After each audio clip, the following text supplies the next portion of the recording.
Thomas the Tank Engine has worked his branch line for many years and knows it very well.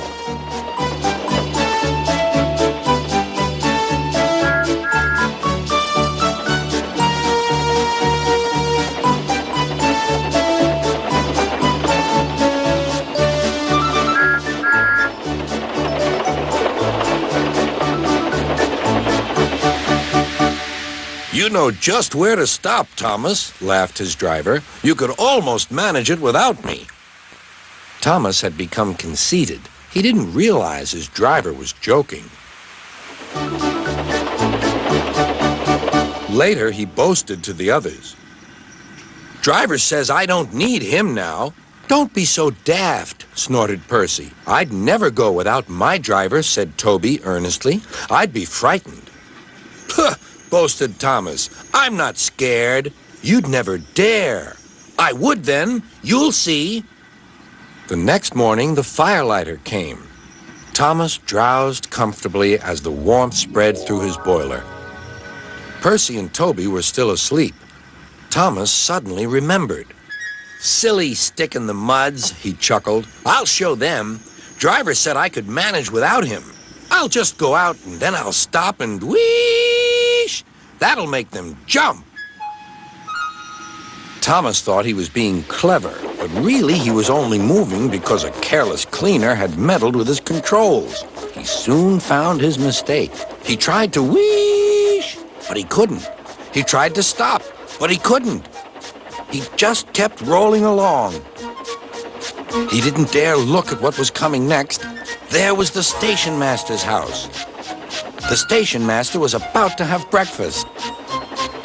Horrors, cried Thomas, and shut his eyes. The house rocked, broken glass tinkled, plaster was everywhere.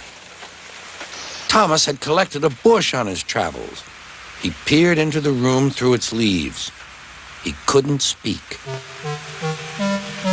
The station master was furious. His wife picked up her plate. You miserable engine, she scolded. Just look what you've done to our breakfast. Now I shall have to cook some more. She banged the door. More plaster fell. This time it fell on Thomas. Thomas felt depressed. Workmen propped up the house with strong poles and laid rails through the garden. Then, the Scottish twin engines Donald and Douglas arrived.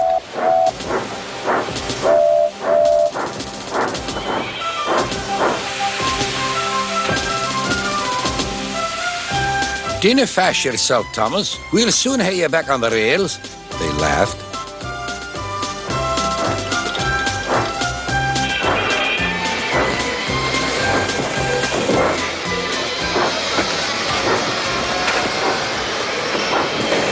Donald and Douglas, puffing hard, managed to haul Thomas back to safety. Bits of fencing, the bush, and a broken window frame festooned his front, which was badly twisted. The twins laughed and left him. Thomas was in disgrace. There was worse to come. You're in a lot of trouble, Thomas. I know, sir. I'm sorry, sir. Thomas's voice was muffled behind his bush. You must go to the works and have your front mended. It will be a long job. Yes, sir. Meanwhile, a diesel rail car will do your work. A diesel, sir? Thomas spluttered. Yes, Thomas. Diesels always stay in their sheds till they are wanted. Diesels never gallivant off to breakfast in station masters' houses.